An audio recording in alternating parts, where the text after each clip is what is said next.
स्वागत है आप सबका एक और वीडियो में जहां हम मेश मेनू के ही कुछ और ऑप्शंस को डिस्कस करने वाले हैं। पिछली बार हमने मेश मेनू के अंदर डिस्कस किए थे बूलियंस, कंबाइन और सेपरेट। आज हम कंबाइन के नीचे रीमेश का जो मेन्यू है वो डिस्कस करेंगे। उसके लिए मैं मेश मेन्यू को फिर से क्लिक करके अलग कर लेता हूं यहाँ पर।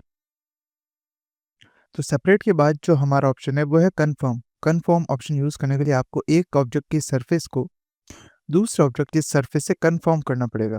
तो चेक करने के लिए मैं सीन में एक सिलेंडर ले लेता हूँ। इसको आर दबा के रोटेट कर लेंगे, ई दबा के रोटेट कर लेंगे, J for snapping rotation 90 degree. अब इसी के ऊपर अगर मैं एक प्लेन ले लेता हूँ, डब्ल्यू मूव अप, इसको हम थोड़ा बड़ा कर लेते हैं लेंथ में, और शो मैनिपुलेटर टूल को यहाँ पर हम एक्टिवेट कर लेते हैं ताकि हम इसकी जो हॉरिजॉन्टल सब डिवीजन काउंट है उसको बढ़ा सकें। तो सब डिविजन्स बढ़ाने के बाद हमें इस प्लेन की सरफेस को इस सिलेंडर की सरफेस पे कंफर्म करना है। उसके लिए मुझे इस सिलेंडर की सरफेस को लाइव करना पड़ेगा। इसकी सरफेस को लाइव करने के लिए आपको सिलेंडर को सेलेक्ट करना है और आप ऊपर में यहाँ पर स्टेटस बार में कुछ टूल्स देख सकते हैं, और आपको यहाँ पर लास्ट में जो टूल है ऑब्जेक्ट लाइव, आपके ऑब्जेक्ट को एक लाइव सरफेस में कन्वर्ट करने के लिए आपको इस टूल पे क्लिक करना है। तो इसे हम मैं एक्टिवेट कर लेता हूँ। अब मेरा सिलेंडर एक लाइव सरफेस बन गया है, और आउटलाइनर विंडो में भी आप पॉली सिलेंडर 1 को ग्रीन कलर में देख सकते हैं। इसका मतलब वो एक लाइव सरफेस है। अब मुझे इन दोनों को सेलेक्ट करना है और हिट करना है कन्फर्म को, और आप देख सकते हैं मेरा जो प्लेन है वो सिलेंडर की कर्वेचर के अकॉर्डिंग कन्फर्म हो गया है। और इसे मैं अगर ऊपर उठाता हूँ थोड़ा, तो यू कैन सी कि जो प्लेन का शेप है वो सिलेंडर के एग्जैक्ट शेप के अकॉर्डिंग मोल्ड हो गया है। कंट्रोल सेट, कुछ और ऑप्शंस भी देख लेते हैं। कन्फर्म ऑप्शन के आगे आपको एक छोटा सा बॉक्स भी दिखाई देगा। इस बॉक्स का मतलब होता है कि इसका सब मेन्यू भी है जिसमें और भी ऑप्शंस आपको मिल जाएंगे। अगर मैं कन्फर्म के आगे जो बॉक्स है उस पर एक बार क्लिक करता हूँ तो कन्फर्म मेन्यू का डायलॉग बॉक्स खुल जाएगा, और यहाँ पर अगर मैं अलोंग द नॉर्मल से इसको चेंज करके क्लोजेस्ट पॉइंट पर कर देता हूँ और सरफेस ऑफसेट को बढ़ा देता हूँ, फॉर एग्जांपल मैं इसे 1 कर लेता हूँ, और उसके बाद आपको कन्फर्म पे क्लिक करना है। कन्फर्म, आप देख सकते हैं इस बार रिजल्ट पहले से बेटर आ रहे हैं। तो ये था कन्फर्म टूल का यूज़। इसे भी आप काफ़ी सिचुएशंस में यूज़ कर सकते हैं। अगर आपको इसे नहीं भी यूज़ करना है तो आप डायरेक्ट सिलेंडर की जो बेस सरफेस है उसे भी डुप्लीकेट करके अपना ऑब्जेक्ट बना सकते हैं। अभी जो सिलेंडर है वो लाइव मोड में ही है। अगर आपको लाइव सरफेस को टर्न ऑफ करना है तो आपको पॉली सिलेंडर 1 को फिर से सेलेक्ट करना है और ऊपर जो दिया गया लाइव बटन है उस पर क्लिक करना है, और आपका जो सिलेंडर है वो वापस ऑब्जेक्ट मोड में चला जाएगा और एक लाइव सरफेस नहीं रहेगा। Select all, delete. अब हम डिस्कस कर लेते हैं फिल होल्स के ऑप्शंस को। उसके लिए हमें एक मैश लेना पड़ेगा। मैं एक क्यूब ले लेता हूँ और इसकी ट्रांसफॉर्मेशन प्रॉपर्टीज को चेक करते हैं। मुझे इसको कुछ सब डिविजन्स देने पड़ेंगे, sub division height, sub division depth. अब फॉर एग्जांपल इनमें से किसी एक फेस को मैं डिलीट कर देता हूँ। Select face and delete. अब इस फेस को वापस बनाने के लिए हम फिल होल टूल का भी यूज कर सकते हैं।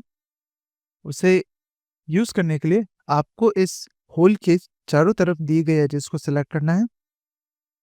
To select edges right click, और एजेस पे जाके लीव द राइट क्लिक।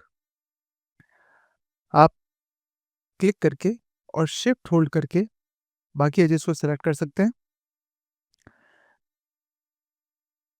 या फिर आप डबल क्लिक करके भी चारों एजेस को एक साथ सेलेक्ट कर सकते हैं। डबल क्लिक, और आप देख सकते हैं सारी जो एजेस है वो ऑलरेडी सेलेक्ट हो गई है। अब अगर मैं फिल होल के ऑप्शन पे क्लिक करता हूँ तो आप देख सकते हैं मेरा जो होल है वो यहाँ पर फिल हो गया है। अब अगर मेरे पास एक से ज़्यादा फेसेस हैं जो कि नहीं एग्जिस्ट कर रहे हैं या डिलीटेड हैं फॉर सम रीज़न, तो क्या फिल होल ऑप्शन काम करेगा? वो भी हम चेक करके देख लेते हैं। चारों तरफ की एजेस को सेलेक्ट किया, फिल होल, और हमारा जो होल है वो कंप्लीटली फिल हो गया है। इसमें आप एक डिफरेंस देखेंगे कि जो हमारी एज की कंटिन्यूटी थी, वो इस फिल होल को करने से ब्रेक हो गई है बीच में ही। इसे हम कैसे करेक्ट करेंगे वो भी हम आगे वाले आने वाले लेक्चर्स में समझेंगे। ये था फिल होल का ऑप्शन। अब हम रिड्यूस के ऑप्शन को चेक कर लेते हैं। Object mode, delete. रिड्यूस के ऑप्शन को चेक करने के लिए मैं व्यू पोर्ट में एक स्फीयर ले लेता हूँ। स्फीयर में आप देख सकते हैं बहुत सारी एजेस हैं। अगर मैं स्फीयर को सेलेक्ट करके रिड्यूस ऑप्शन पर क्लिक करता हूँ, तो आप देख सकते हैं कि जो स्फीयर की एग्जिस्टिंग एजेस थी वो कम होके हाफ रह गई है। और हम यहाँ पर शो मैनिपुलेटर टूल से इसे कंट्रोल भी कर सकते हैं। रिडक्शन मेथड अभी परसेंटेज में है, तो आपको एग्जिस्टिंग ज्योमेट्री का या एग्जिस्टिंग स्फीयर की टोपोलॉजी का हाफ ही दिखाई दे रहा है। अगर मैं इस परसेंटेज को 0 कर देता हूँ, तो आप देख सकते हैं हमारा स्फीयर जो है वो वापस शेप में आ जाएगा।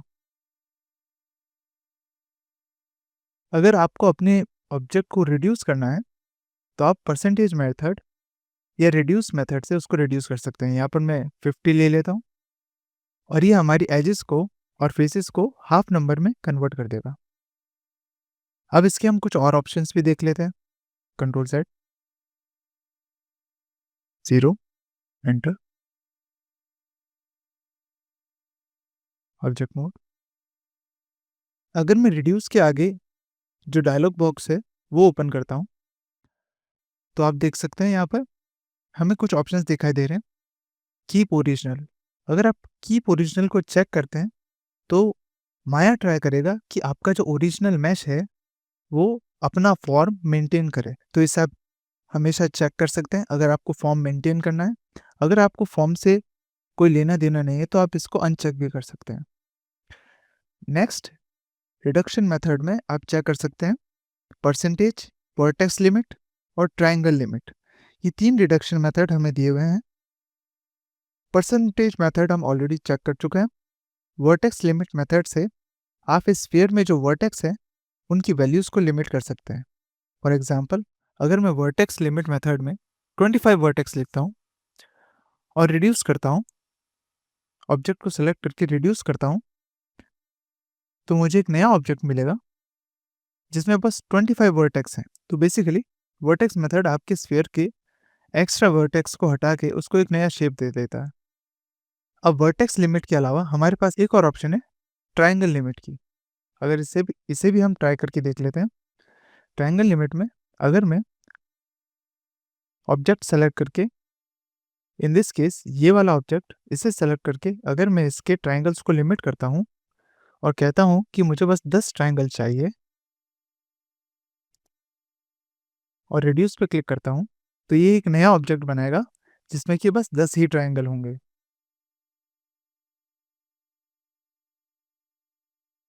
आप देख सकते हैं इसने काफ़ी अच्छी कोशिश की है फॉर्म को मेंटेन करने की।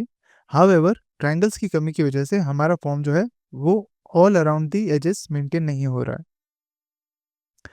तो ये था रिड्यूस मेथड। आज के लिए इतना ही। हम बाकी के ऑप्शंस अगली वीडियो में डिस्कस करेंगे।